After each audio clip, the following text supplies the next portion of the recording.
I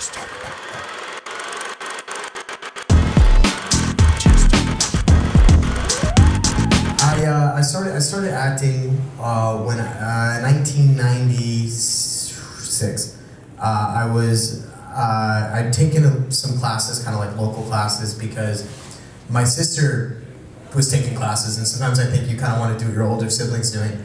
And so I tried acting classes, and then I told my mom that I wanted to start auditioning, and my parents were like, no, not gonna do it. You know, it's a huge time commitment, and like, they weren't so sure about that whole thing. They just wanted me to kind of do the whole normal kid thing. And then finally they relented, and I booked a few commercials. Then I auditioned for this movie called Jerry Maguire. I didn't get it. They cast another kid. They shot 2 weeks with him, and they fired him. And yeah, and then they needed to recast the role, but I was already on a list of people who they had already seen, so they didn't want to see me. So my agent at the time was like, please see this kid. Don't see anyone else we represent. See this kid. And they finally relented, and because I'd only been seen by a casting associate, I was then seen by the real casting director, and she was like, I don't know what my associates were thinking. This guy's it. How would you like to fly today to go meet Tom Cruise and Cameron Crowe in Arizona where they're doing the football stuff, and go read a few scenes for them? I was like, cool, you know, that's fine. I was really excited about it.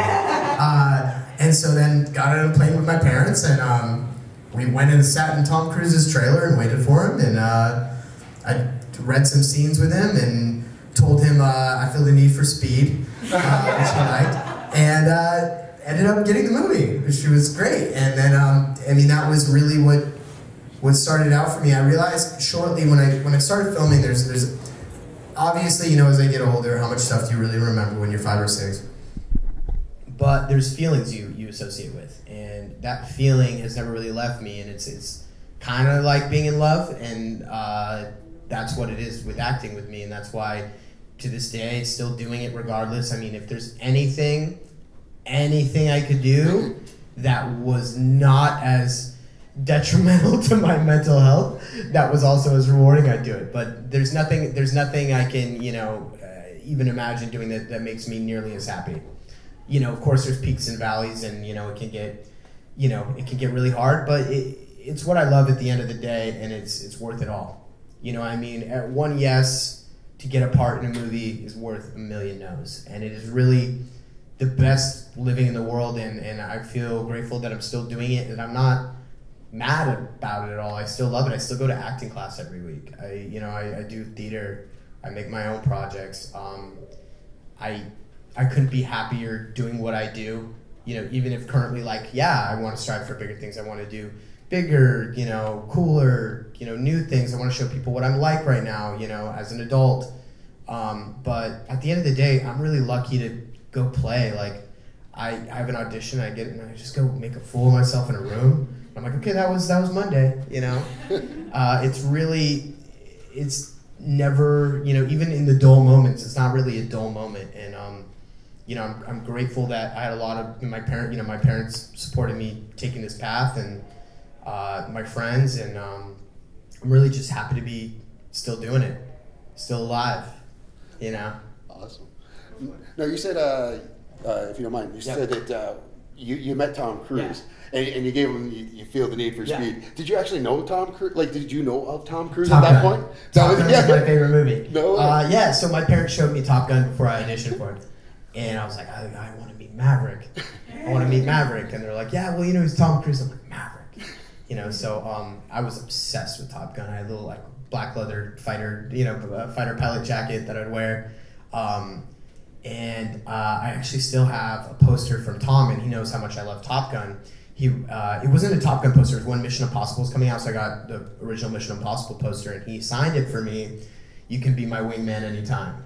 And like, for me, I still hang that inventory. I hang that. That's in my house. I hang it, you know. At the end of the day, you got to be a fan of what you do. You know, there's actors I meet where I'm as excited as you guys are to meet them. You know, I mean, I love this. If you're not a fan of this, if you don't love watching movies and are obsessed with the whole process, then I mean, I don't know why anyone would do this if they didn't absolutely love it. You had a question? Fiction, Top Gun 2 anywhere? You never know. You could have been win that. You'd be the new Goose. They delayed that a year. You never know. You have a question? Now, from my standpoint as what I am, what is your fascination with vampires? Fascination with vampires. You know what? I think they're cool, man. They're cool. I just, I always kind of had, even before I made The Little Vampire, I think I was a vampire for Halloween a few times before I made The Little Vampire. But I mean, it's just a really fascinating whole culture behind it, and a really dedicated fan base, and it was cool to do kind of The Little Vampire before the huge kind of rush of the vampire craze happened, and that was just really fun one to make. Yeah. Nice. You still follow vampire lore and vampire fiction that comes out there, or is it taking a change? Not so much. I mean, I have weird little things I get nerdy about. Right. But I mean, let's see, certain shows I just nerd out on. But and then also mixed martial arts is a big interest of mine, and I'm watch every fight. And I love that. That's a big thing for me. And you're what, a black belt? Brown belt in Brazilian Jiu-jitsu, yeah, and then do Muay Thai kickboxing too. But it's important to also have those kind of interests outside of acting, because I mean, you can't just sit around and wait for auditions all day. Yeah. So did you watch the Conor McGregor fight? Oh yeah, I won $100. I won $100. Who bet on Conor? I bet on my neighbor. He's like, he rolls down his window, and he's an English guy, and he's like, mate, you don't understand. He's gonna lose because. And I'm like, he's like $100. I'm like, cool. And then he texts me after. He's like, well, that was rough. You know what? I'm a big Khabib fan. I've watched him since he got in the UFC. I knew this was the guy who was gonna beat him. I love that fight, man. It was amazing. I was so excited. And it wasn't close at all. Oh no, dude. He's a different animal, that guy. Yeah, he really is. And what a great. Did anyone else watch the fight? Yeah, you watched the fight. It was great. It was awesome. It was so exciting. The ending was a little different, but yeah. I mean, that was especially after the fight. That was the fight within the fight. Oh man, I mean, no one wants to see that. Well, I mean, some people do, I guess, but it makes it interesting for a rematch. I mean, if it just went without that, I don't think anyone would want to see a rematch, because it was pretty one-sided. It was very one-sided. I'd rather see Pedersen fight again. Oh yeah, Pedersen-Ferguson was a great fight too. Sorry for getting out about this. Go to sidetrack. Anyway, if you don't watch mixed martial arts, it's quite fascinating. So if I could ask a question. How was it, the transition? And we always hear that about child actors, making that transition, and so many of them falling off the beaten path. How did you stay true? How did you kind of stay out of falling into any of those other traps that some of the other child stars have gotten into? Well, not so fast. I could still get in trouble tomorrow. I went to public school. I played Little League baseball. I played youth league basketball. My parents were really adamant about me having both a normal childhood and then having what I want also. I was offered a series regular on a show, and we turned it down because it was Little League season. And I don't know how many, parents could put aside that, money figure for their child's happiness. I think a lot of people wouldn't want to think they would do that, but my parents actually did that, and kudos to them. I think it's when it comes down to child actors, kids are innocent, they're clay being molded. I think it's about the parents, really. Mm-hmm. I'm really lucky. I have two great parents, and they were supportive of my decisions. And if I wanted to act, at that point, they were like, go ahead, do it. If I wanted to take off time to play baseball, basketball, whatever I wanted to do, they were cool with that. They just wanted me to be happy. After every movie, they're like, are you still happy doing this? Okay, good. And I'm really lucky for that. So I can't really take too much credit on that. But I mean, it's a hard transition, obviously. Acting's really, hard to get jobs. It's hard to get work. When I was little, I hit a stride, and it was like boom, boom, boom, boom, boom, and I worked constantly.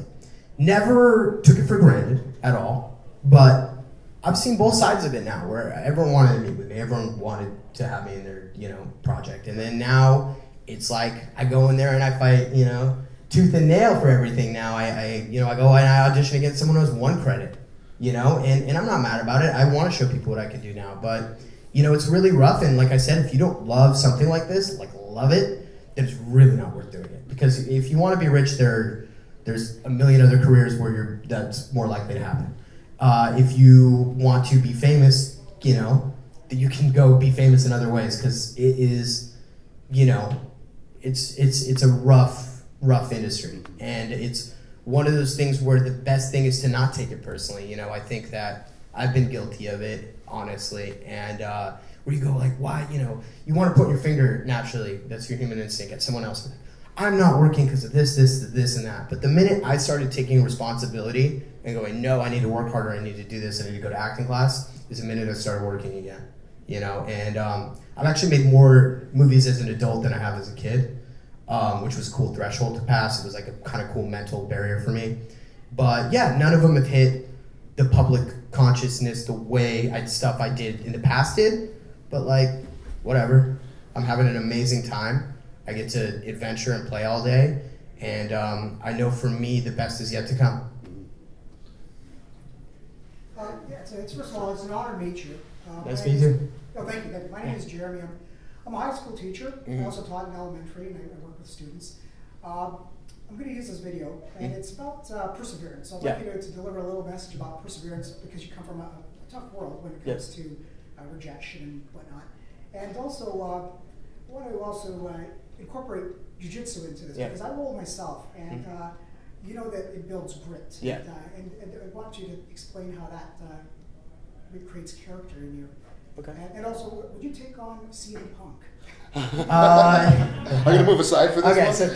So three things. So the first thing, and this goes really for anything, if you want something in life that a lot of other people want, then you have to be willing to do things that other people aren't willing to do, whether that's working longer hours, whether that's working smart and knowing when it's time to rest so that you can work smart. Anything worth doing in life is going to be difficult. And I think that sometimes we forget that. We see people who seemingly it comes easy to. But even behind that, behind every, you know, quote, overnight success, there's 10 years of hard work plus, you know. And I think that with what acting, with perseverance, with acting has taught me, and I think this goes for most, you know, goals in life, is just don't have a 0 day. Don't have a day where you do nothing. Every day should be a step forward, even if it's the tiniest step forward. The tiniest step forward, you're improving 0.0000001%. That's not a 0 day, which is great. You need to improve and at least make every day count. And I think that's one of the big things I've noticed, and I notice a lot of it. You know, there's a really great book actually for if you're interested in it. It's called The War of Art. And it talks about, they call it resistance. And for me, I just have to make a mental note of that. Every day I wake up, I'm like, the resistance is telling me to sleep 10 more minutes. But I got stuff to do, I got stuff to study, and everything worth doing is difficult. So you just have to remind yourself what's ahead of you and what you can accomplish. I mean, you can have a comfortable life and then go, you know, it's great and all this, but I never really achieved what I wanted to. And the only way to do that is to step forward every day.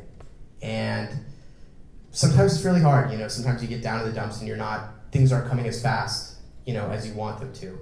But, you know, if you keep in a steady direction, consistency, effort, time put in, things happen, you know. I gave myself a year off, I was gonna go to college. And I think college is amazing for most, you know, situations in the world, and also for acting, and there's some great programs. But for me, I was like, I want to take a year off just to see what happens. And I was just hitting the auditions hard, hitting class hard, treating class as college. You know, even though I wasn't going to college, I was paying double to take twice the courses that everyone else was taking, and rehearsing every day for hours. And nothing was happening, nothing. The end of the year, right before it was time to make my decision to go to college, I booked a movie.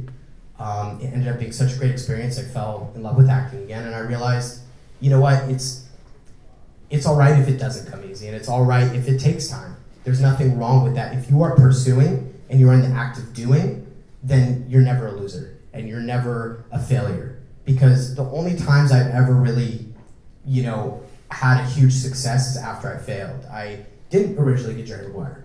Stuart Little, the studio turned me down because I auditioned for The Voice of the Mouse, and the director said he wanted to see me on screen, and they said no. They're like, he's 8. We wrote this for a 12-year-old, and the director said, 8-year-old talking to a mouse cute, 12-year-old creepy.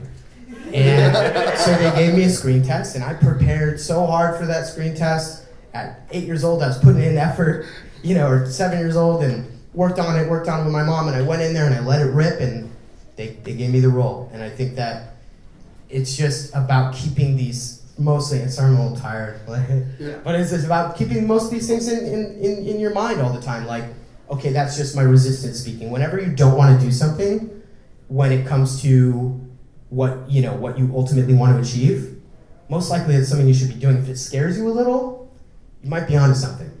It's definitely, fear is a form of resistance. And then also, sorry, there's a long form. There was Jiu-jitsu. Jiu-jitsu taught me a lot because you are put in such uncomfortable situations, and that kind of ties in nicely with that. You're put in such uncomfortable situations that are counterintuitive to how your body is, supposed to work, and also what you're used to. So you have someone on top of you, who weighs a lot more than you.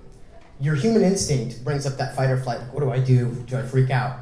Being able to breathe and logically work out escapes and be able to escape out of that is such a mental and physical aspect of jiu-jitsu that I have translated to real life.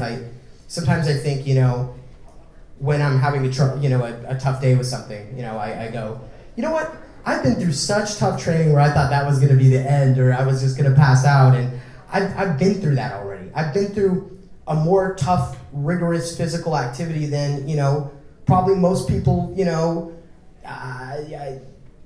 majority of the population. Also, definitely most people I'm auditioning against. And I know that I parlay that into my professional life because there's a work ethic and also a uncomfortability, overcoming things that make you uncomfortable. Like now, you put me in an uncomfortable position in grappling, and I think through it and I work out, and that's like problems in life.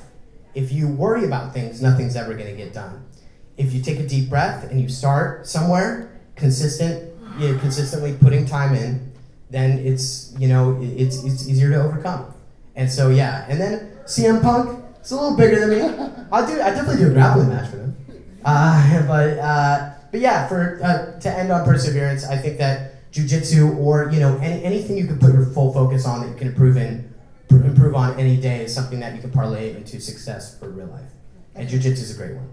Great answers. Okay, I'm gonna get to you. I got you, Neil. Go ahead. You just mentioned you got back the love of acting because of a movie role. What was the movie called? It's called For the Love of Money. It's with James Caan and Paul Sorvino.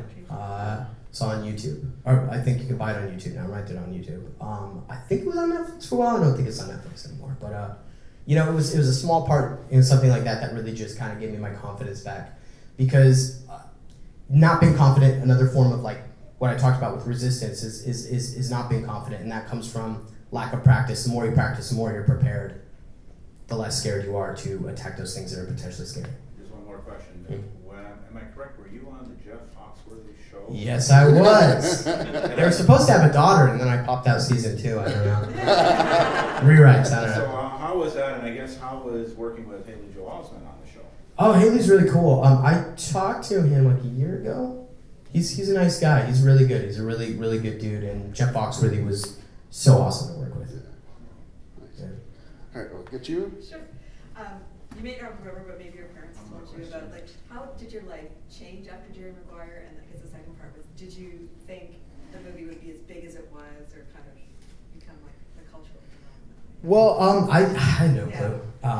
My parents were like, this might do something for him, cool. But I don't think anyone really knew.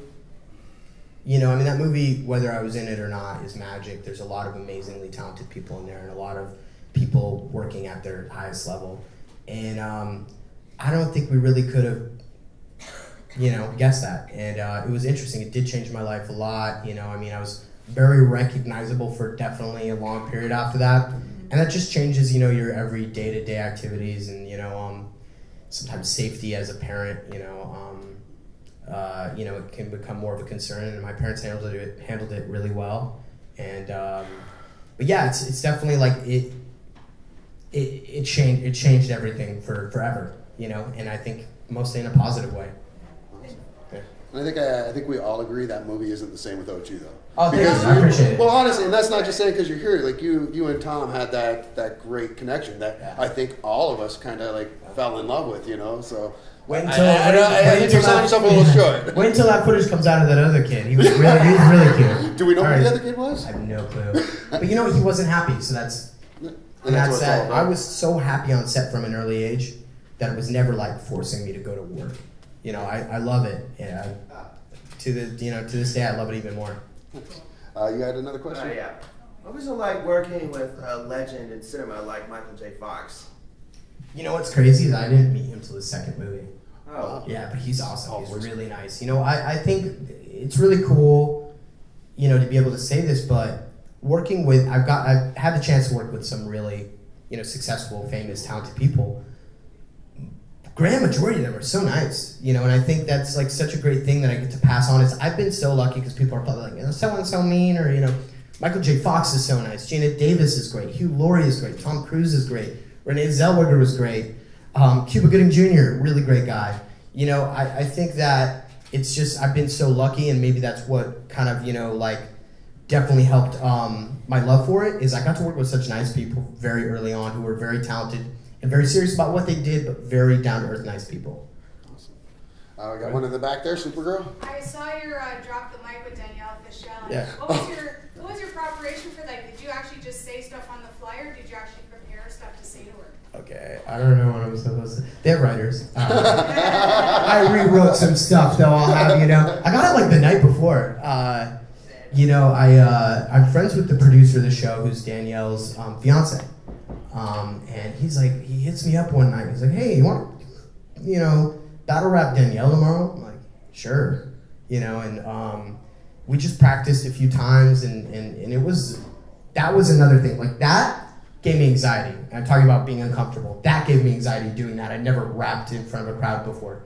You did really good. Thank you. Yeah. But like overcoming that was something that like another notch in my belt gave me confidence. And a lot of times confidence comes out of those uncomfortable situations that you overcome.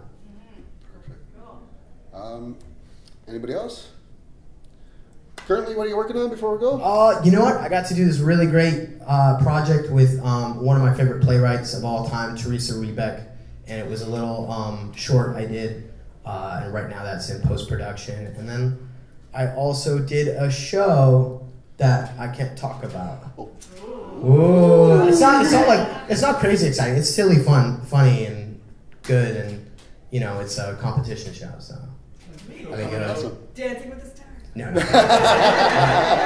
have 2 left feet. Survivor. No, but I got to do like a really, like I said, never a dull moment. Like I'm in the middle of not working, I got to do some really weird, wacky, fun stuff. You know, so I mean, it's really a blessing every day. Does the human head still weigh 8 pounds? No, I lied. I think it's like 12. I think that was a lie, because that was all kind of like the human head and the dog having to. That was all kind of like improv off the fly type of stuff. So I was wrong, and I'm sorry. Last question. Jonathan, do you like football, NFL? A little bit. A little bit. Yeah, man, I used to watch everything, and then when I got into mixed martial arts, it was like, Oh, okay, yeah. So no favorite. But I agree with you. You're right. Politics for this. Hockey I watch a little. Yeah, I'm a Kings fan. Kings. I like it. Yeah, I'm a King. Yeah. Yeah. How about with the Lakers? Yeah. You know, I'm LeBron. you know what? I'm all for it. I like LeBron. LeBron's doing a lot to make the world a better place. Yeah. I think that guy is such a superstar inside basketball and outside of basketball. I'm so glad there's a guy like him around to, you know, for definitely the younger generations. I mean, it's amazing what that guy's doing. More importantly, outside of basketball, the schools and, you know, wow. You know, I've been following that guy since he was in 8th grade. Big fan of LeBron. And last one. What do you think about Scientology? Oh, yeah, I'm not going to answer that one. Yeah. Fair enough. Yeah. Fair enough. You know what? Everybody's entitled to their own beliefs. Yeah. I'll put it at that. For sure. Awesome. Was everybody had a good time? Yeah. Some great stories here. Give the gentleman a big thanks, sir. Go for it. You got one more. You got one more. There you go. You got it. Do you have a favorite scene? I know you were only 5 and it's 15 years ago. But, you know, the part in the airport when they couldn't find you. Yeah. You know, that's probably from a 5-year-old standpoint going on the. That was probably the most fun. From like a 5-year-old standpoint. I really did throw the baseball, by the way. That was really mean. Nice. Yeah. Practiced that all day. I still have pretty good arm. Fantastic. Well, thank you everybody so much, and thank you, of course, to Mr. Jonathan. Thank you guys for having me. Come say hi. Thank you for watching a Convention Junkies coverage of the 2018 Hamilton Comic Con. Please like, comment and subscribe to see more, and let us know below what you think of this video. If you would like to help us with future projects, please visit our Patreon page.